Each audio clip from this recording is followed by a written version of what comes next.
G'day there folks, it's Connie here once again and we are reading some more stories from Reddit today. As always, if you enjoy these videos, be sure to hit like and subscribe and also the notification bell so you never miss an episode. Alrighty, let's get right into it.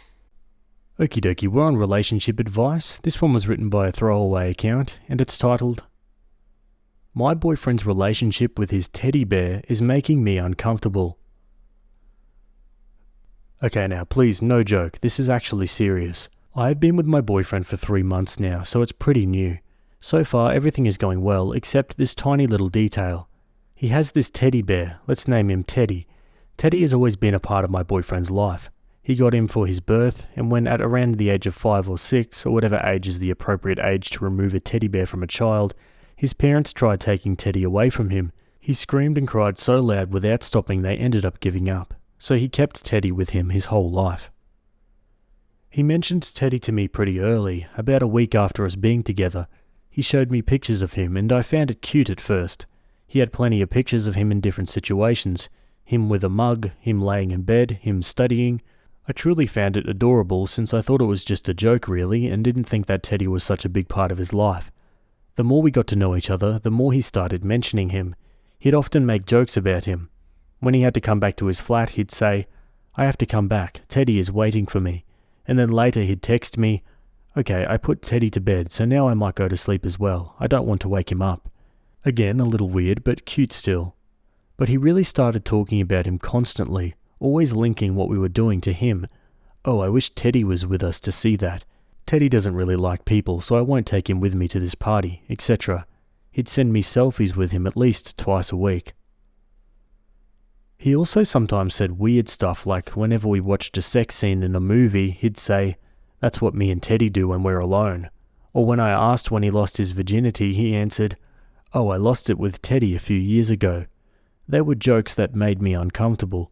He always seemed to consider him as a baby or his son, his brother, so him being sexualized was extremely weird for me. I told him then that it was weird and he just laughed, but I don't think he took me seriously. About a month ago, I told him I was okay with him bringing Teddy when he was staying around my flat. I could see it was making him sad to leave him, and also was very curious to finally see him in person. I can't go to my boyfriend's flat, there are rules that are strict, he can't invite anyone. So that day, I drove to his flat and he went with all his stuff and Teddy. When he got in the car, he pulled him out from his bag and had him give me a kiss on the cheek. When we drove, he opened the window and put Teddy out of the car, a bit like a dog would.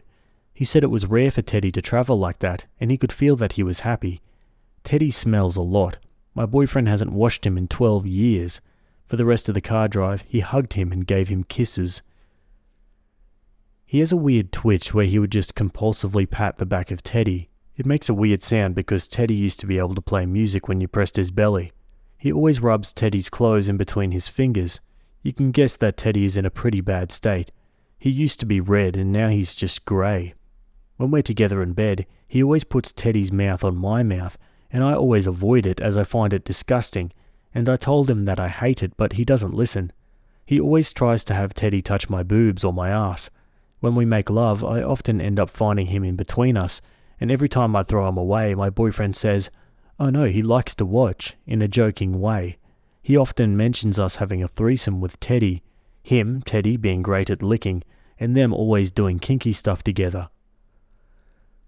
Now, I'm not an idiot. I know communication is important. I tried talking to him so many times, sometimes in a joking way too so that he doesn't feel attacked. Like once I asked who he would choose if he had to choose between me and Teddy.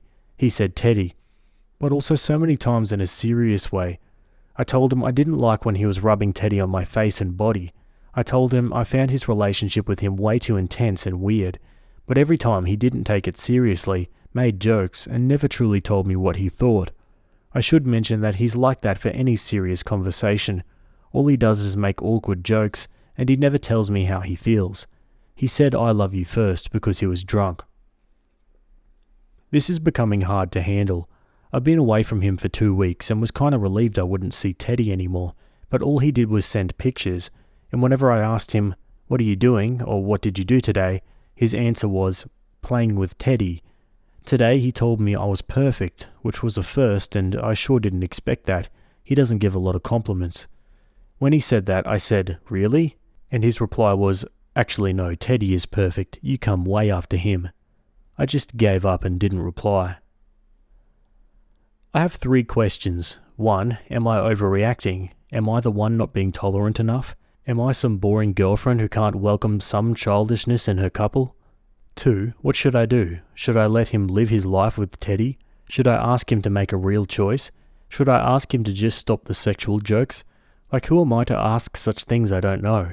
Is it my place to tell him to stop being so weird with his teddy bear? And 3. How do I get him to finally talk to me and take me seriously? What? This is bizarre. And not bizarre in a funny, quirky way, bizarre in quite an alarming way, I think. Let's go to the comments. How on earth am I still single? 'Cause you don't have a kick-ass wingman like Teddy, who's willing to do 3-ways and crap. I bet Teddy looks radiant under a strong black light. Seriously, what the F?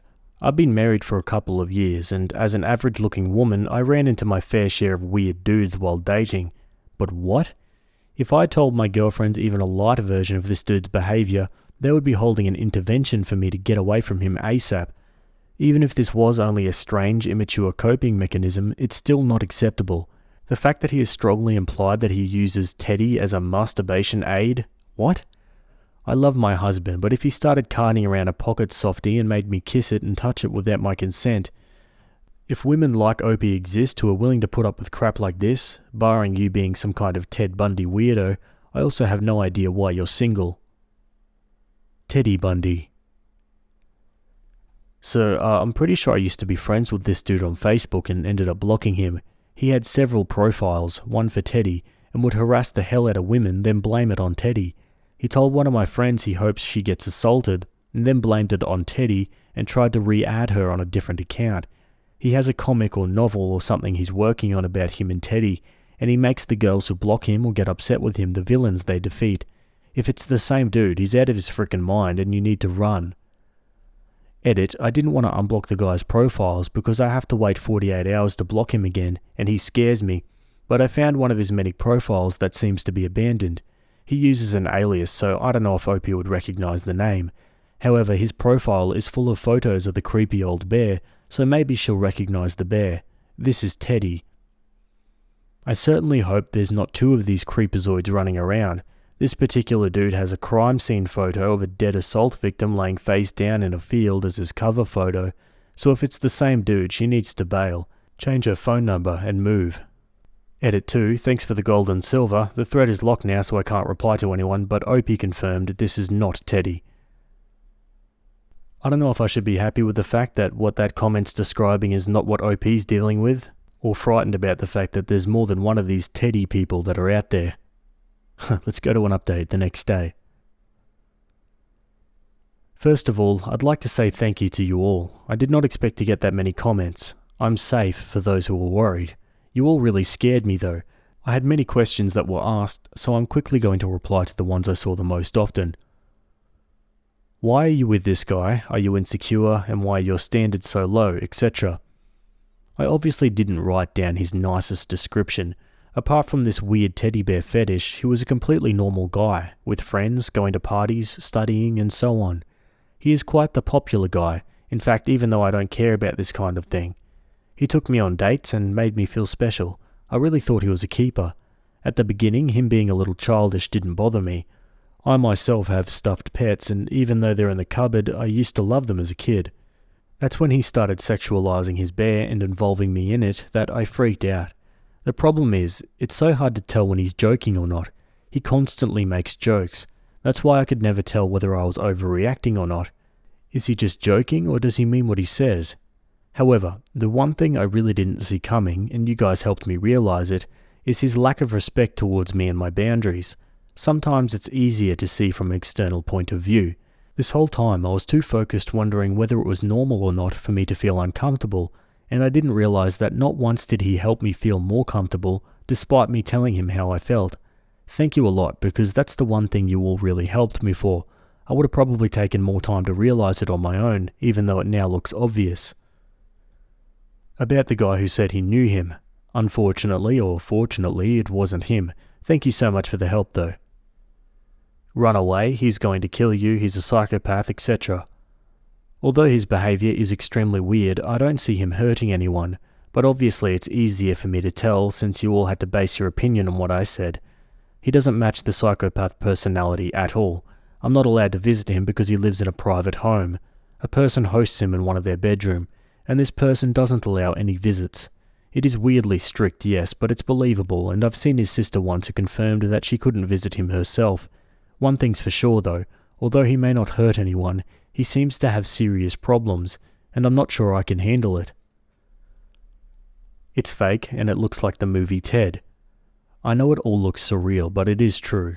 I have multiple pictures of Teddy if some of you are interested. I know a lot about Teddy's past because my boyfriend won't shut up about him, and that's why I know. I know the movie Ted, but I haven't seen it, and my boyfriend actually suggested that we could watch it like a month ago. Burn Teddy, make him disappear, etc.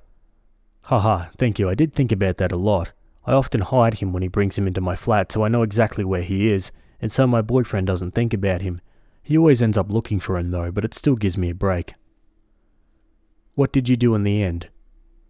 I was meant to see him today, so I picked him up and we drove to my flat. Of course, Teddy was there, and when he came into the car, my boyfriend had him give me kisses and stuff. I said stop please in a cold way, and he stopped. I said we needed to talk, and he listened, because I started crying.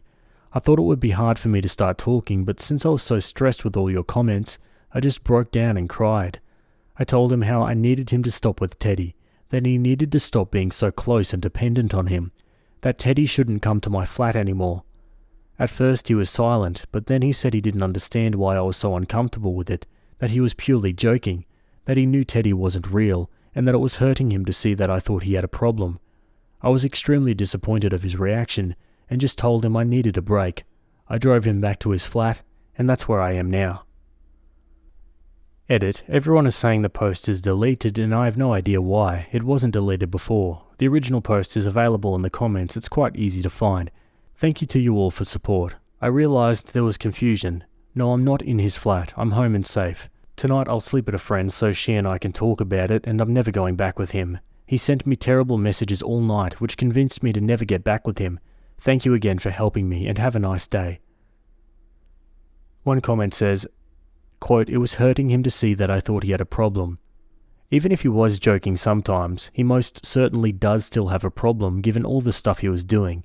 He's trying to normalize his behavior. It isn't normal. He needs therapy. I'm glad to see you're taking a break and that you're all right, OP. Thanks for the update. Seriously, this dude had an ex-girlfriend who didn't like Teddy, and it was implied that this was one of the reasons they were no longer together, brought Teddy everywhere, repeatedly forced sexual interactions with Teddy on the OP, wouldn't wash or in any way maintain Teddy in a sanitary condition, when OP vocalized her discomfort, would joke it away and continue the behavior. And is so sad that OP thinks he has a problem. What the F? He clearly has at least one problem. Depending on how much we believe he believes Teddy is real determines what problem that might be, but there's at least one in every possible interpretation of this scenario. The more I think about this, the more I think him truly believing Teddy is real in some sense is actually the less disturbing problem. Yeah, and that's a mental rabbit hole I don't really have the energy to go down, but man, what a creepy story.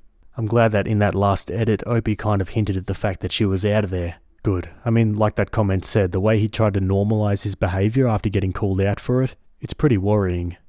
Anyway, that's it from that story. As always, I'd love to hear your thoughts down below. Maybe you got a similar story you'd like to share. Anyway, we're going to move on to another story.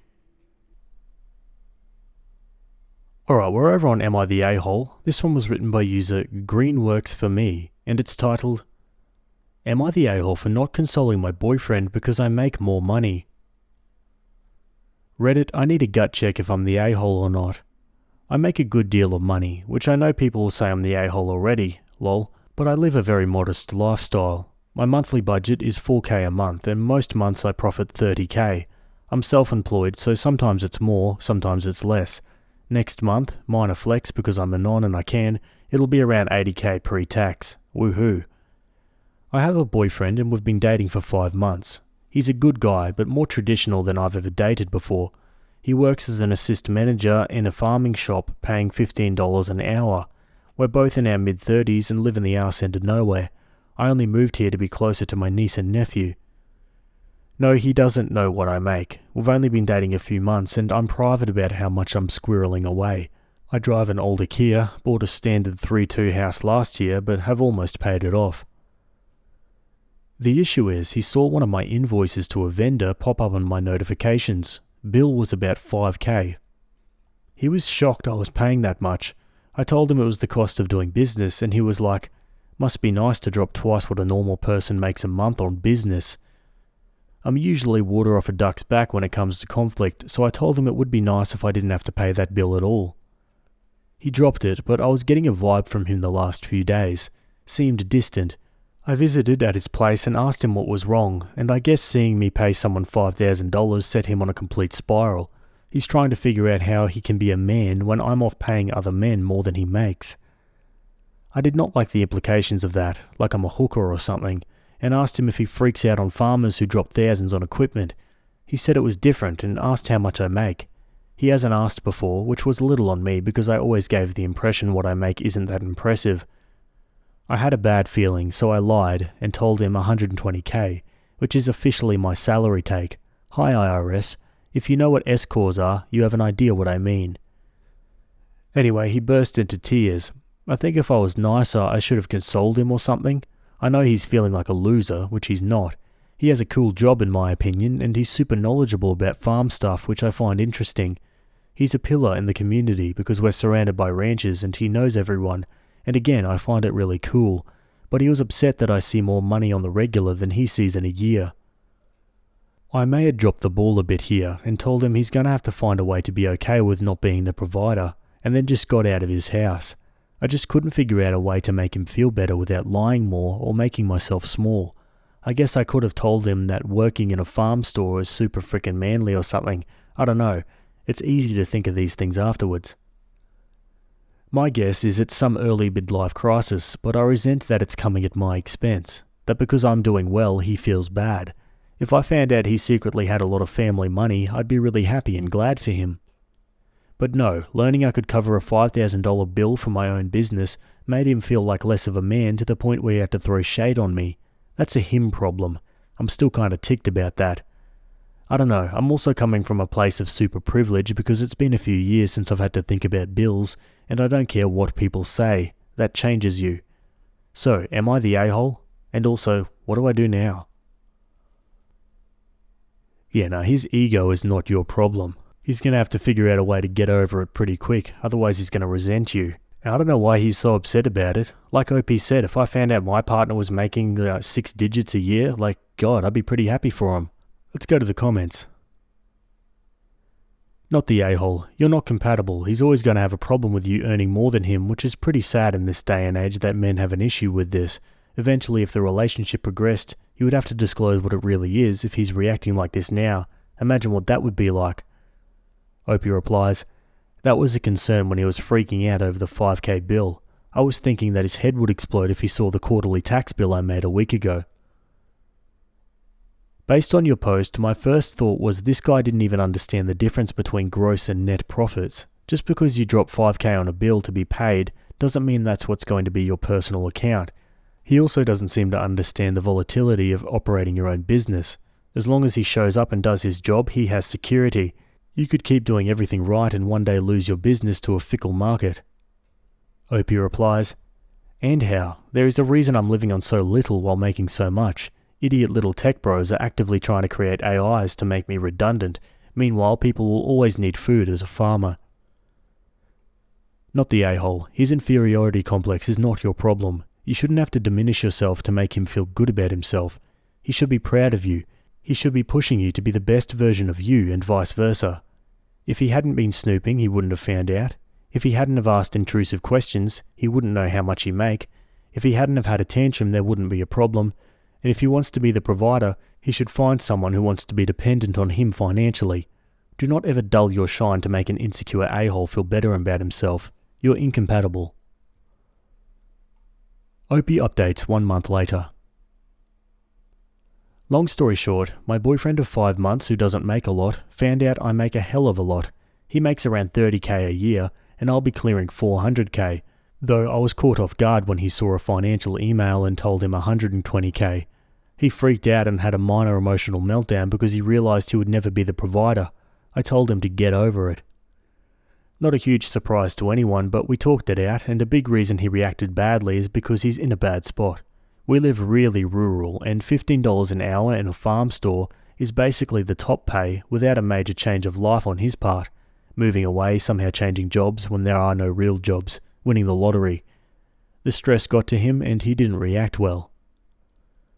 He apologised and our relationship limped along for a few more weeks, but he started making little digs at my career, saying stuff like how he can't believe I make so much money for silly projects, that it's wild I make more money than a doctor when I'm not saving lives, things like that. Typing them out, they sound like mild nitpicks, and I certainly have a love-hate relationship with my art when I'm in the weeds on it, but I didn't like the vibe that was coming from him. It felt resentful. Instead of being happy that he had a girlfriend who was doing well, it felt like he saw it all as a failure on himself. Like, I kind of think my future is not great because AI is coming for my job, but if I somehow do even better, then how would I explain it to him, without him freaking out? I broke it off, and he didn't seem that upset, so I guess it was a good call. Though suspiciously, one of the local churches has contacted me for money for their local charity. They seem to know that I'm a high earner, even though I've kept it private. I even used a registered agent for my LLC, so I think he's been telling people tales. It's a small town, so that's fun. Anyway, thanks for all the advice on the last post. And for frick's sake, I don't do OnlyFans. Opie comments on turning down the church's request for donations. Lol, no, I don't attend church anymore, but I don't think I could bring myself to say I worshipped Satan even as a joke. Instead, I was really enthusiastic about the charity and offered to give $20. The church admin lady said stuff like, "Those who have the means must give," and I pretended like I didn't know what she was talking about. We went back and forth, and after about 15 minutes, I reluctantly got talked up to $50. I probably sound cheap AF, but I don't even go to that church. Maybe they should ask their own parishioners for their projects.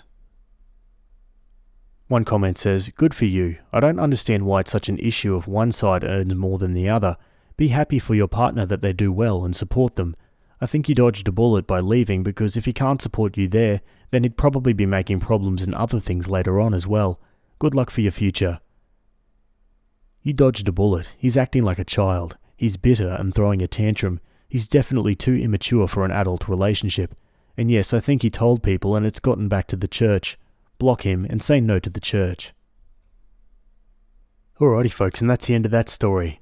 Geez, bro really missed the opportunity to be a spoiled house husband. I suppose he'd rather be working on a farm making $15 an hour. I know what I would rather though. What about you guys? Let me know your thoughts down below. Anyway, that's it for that one, and we'll move on to another story.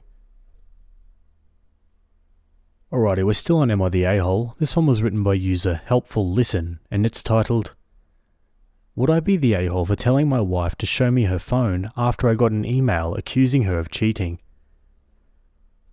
I, male 47, have a comfortable and fulfilling life. I have a job I truly enjoy. I live in a nice suburb, and I am blessed with 3 wonderful children, male 8, female 6, and female 4, and a lovely wife, Emily, 45. I've always felt Emily and I were an ideal match. However, a recent email I received has deeply unsettled me and planted a seed of doubt in my mind.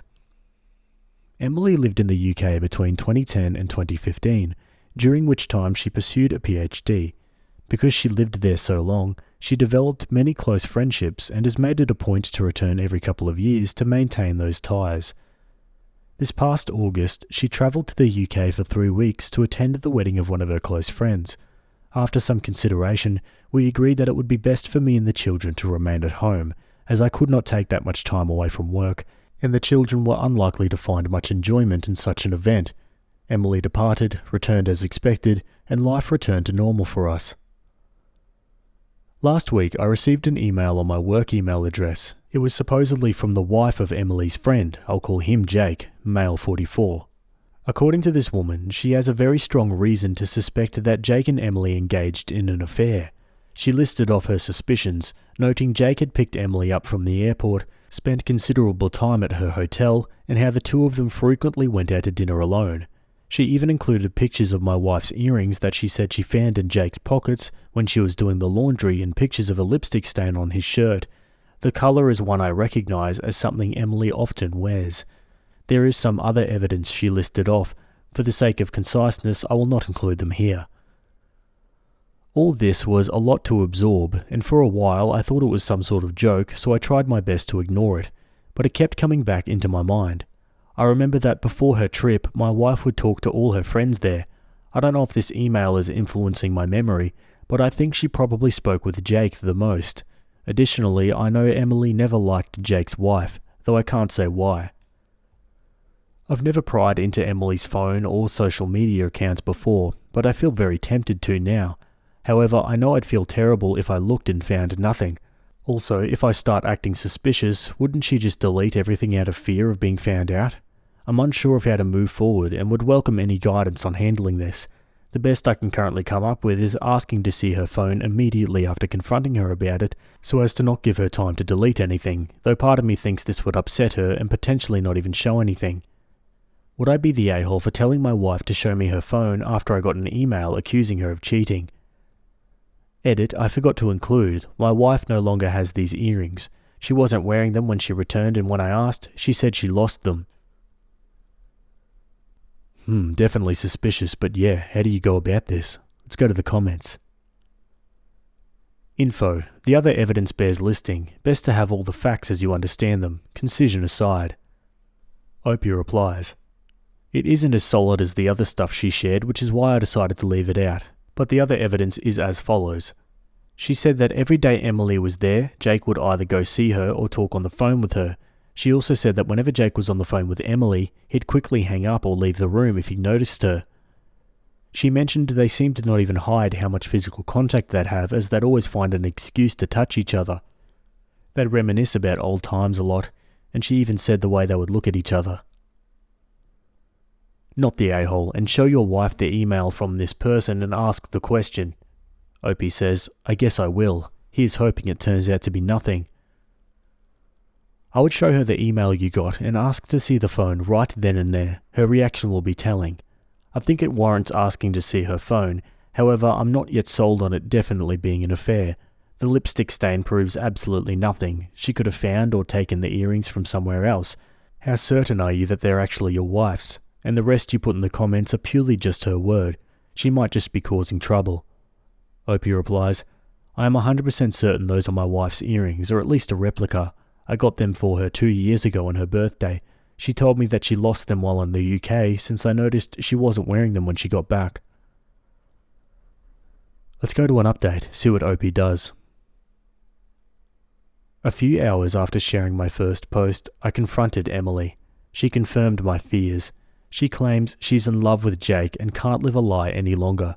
She still claims to love me and the kids, but says she can't stay with us any longer. According to her, she was waiting for a better time to tell me and the children. Apparently, this has been going on since March, with Jake flying out here occasionally and Emily secretly meeting him. We're getting divorced. Emily is moving to the UK soon.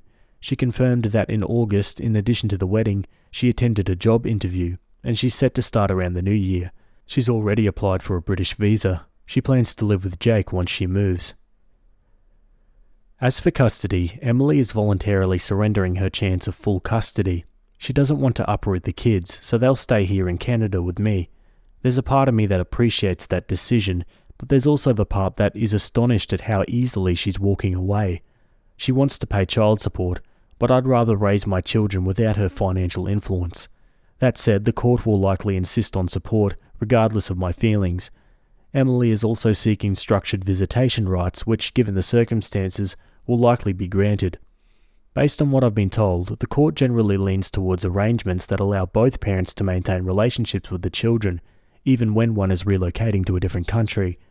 The lawyers are still working out the details, but it seems she'll have visitation during school breaks and holidays, with the possibility of virtual calls in between. I've been keeping things as amicable as possible, and the more cooperative I am, the more Emily seems to agree with my demands. We are also discussing the future of our home.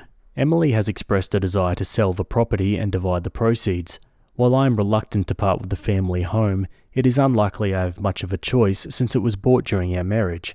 For now, our lawyers are still working through the details and no final decisions have been made. Given the situation, it could be a good while before we reach a resolution. In the meantime, I've been advised not to make any major financial moves. As much as I want to stay here with the children, I know selling is most likely inevitable. As of this writing, Emily is in an Airbnb and Jake has flown here to stay with her. They plan on travelling to the UK at some point in the near future. My lawyer tells me that adultery isn't grounds for special treatment when it comes to custody or property division. Therefore, it won't influence how assets are divided unless marital funds are directly involved. Emily likely used money from her personal account. Unless it can be proven she used our joint finances to fund the affair, it's unlikely this will make any difference in court. I've been in regular communication with Jake's soon-to-be ex-wife Eleanor, primarily through email, and more recently we've spoken over the phone a few times. Eleanor apologised, saying she felt guilty for telling me about the affair, and worried that if she hadn't, maybe my marriage could have been salvaged.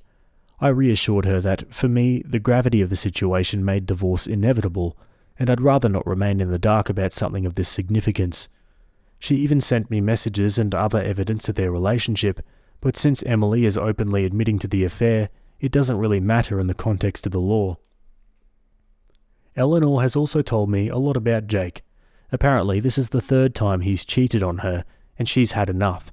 There's no chance of reconciliation this time, she says, and he doesn't seem interested in trying. She mentioned that Jake has zero desire to raise children who are not biologically his, which explains why Emily's not fighting for custody.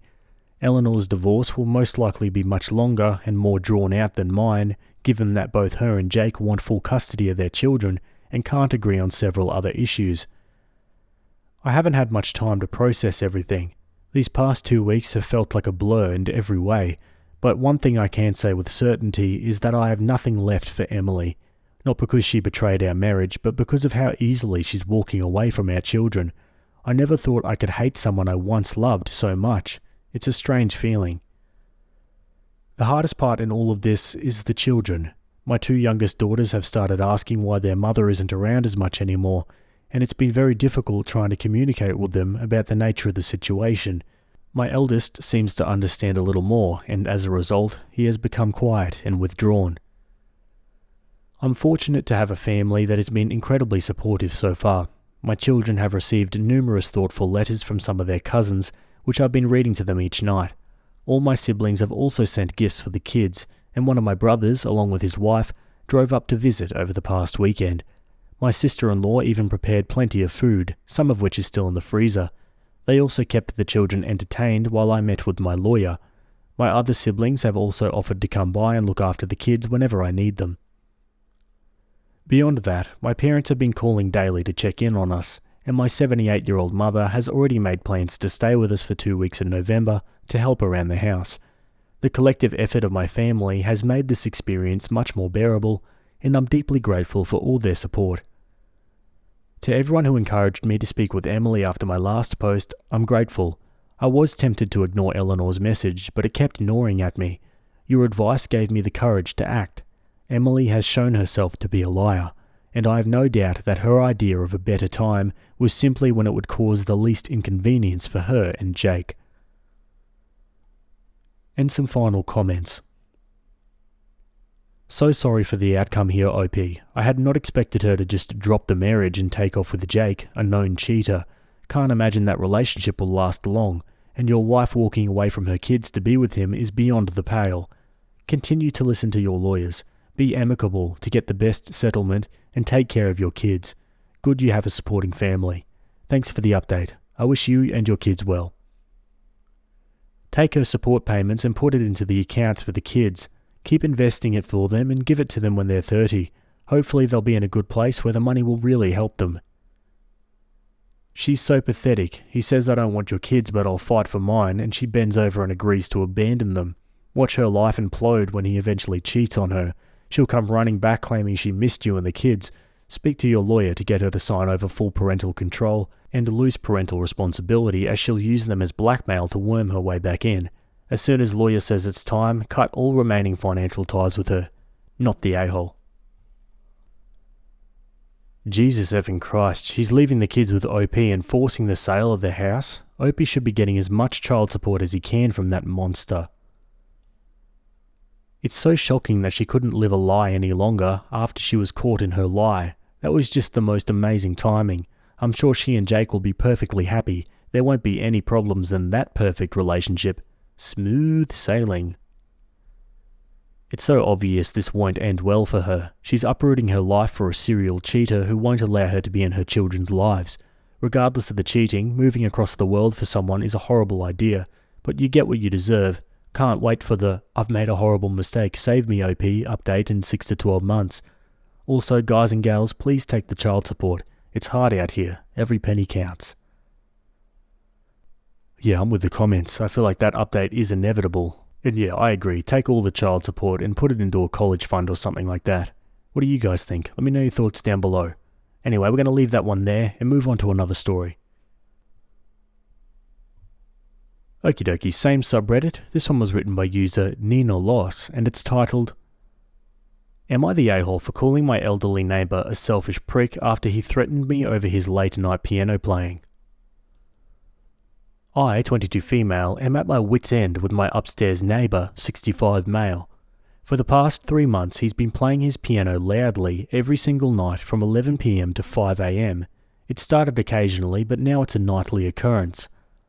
I've tried everything, politely asking him to stop, leaving a kind note explaining my situation, even offering to buy him headphones. His response? This is my creative time, deal with it or move out. Last night, I reached my breaking point. After another sleepless night, I confronted him in the hallway. I begged him to reconsider, explaining that I'm falling asleep at work and my mental health is suffering. He got in my face and said, "Listen here, you little brat. I've lived here for 30 years. If you can't handle a little music, I'll make your life hell. Try complaining again, and you'll regret it." I lost it. I called him a selfish old prick and told him to go F himself, and now he's telling everyone in the building that I'm an abusive, disrespectful youth. Other neighbours are annoyed too, but they're afraid to confront him. The landlord says he can't do anything without multiple complaints. Am I the a-hole for snapping at him? Should I apologise? Or should I start the process of filing a formal noise complaint, even though he threatened me? Whoa, yeah, OP has every right to complain here. Why can't his creative time be, I don't know, during the day, at like a reasonable hour? Let's go to the comments. Not the a-hole. Your neighbour is way out of line here. Playing loud music all night for months? Not okay. Ignoring your polite requests? Rude. Threatening you? Absolutely unacceptable. Don't apologise. Instead, 1. Document everything. 2. File complaints with your landlord. 3. Check local noise ordinances. And 4. Consider reporting the threat to the police. OP says, "Thank you. I already keep the record. I'm a little unsure about the police thing." Yeah, the threat was pretty alarming. I wouldn't blame OP for at least mentioning it to the police. Okay, let's go to an update. I can't believe I'm writing this update less than 24 hours after my original post. Things have spiraled out of control. After reading your comments last night, I decided to take action. At 8 AM this morning, I called the non-emergency police line to report the ongoing noise disturbance and the threat he made. They said they'd send someone to check it out. Around 9 AM, I heard a knock at my door. It was 2 police officers. As I was explaining the situation, we suddenly heard a massive crash from upstairs, followed by the loudest piano playing yet. The officers went up to investigate. That's when all hell broke loose. My neighbour started screaming about his rights and young punks ruining society. Then we heard more crashing and the sound of a piano being destroyed. Next thing I know, my neighbour is being led out in handcuffs, shouting that he'll make me pay. Apparently, when the cops entered, he was in the process of pushing his piano out the window. He claimed he was giving me what I wanted, no more piano. The cops found his apartment in complete disarray. He'd smashed furniture, punched holes in walls, etc. He's been taken for a psychiatric evaluation. Other neighbours are coming out of the woodwork with their own stories about his erratic behaviour. I'm in shock. I wanted the noise to stop, but not like this. I feel terrible. Did I push him over the edge? Should I have handled this differently? I'm safe but shaken. Any advice on how to process this and move forward? One comment says, Not the a-hole. No, you didn't do this. His mental health did. It's better that it happened then in his own place and not when he was around others. At least they caught him before he could kill a random passerby Looney Tunes style. Opie probably saved the neighbour by calling in the authorities. If he is so far gone that he destroyed his piano despite enjoying playing it, I do too, and you would have to pry it from my cold dead hands, there is something seriously wrong. Yeah, 100%. What about you guys? What are your thoughts about this story? Let me know down below. Maybe you got a similar noisy neighbour story you'd like to share. Anyway, that's it from me today. I hope you guys enjoyed those stories. Thanks for making it to the end, and I'll see you all in the next video. Have a good day. Cheers.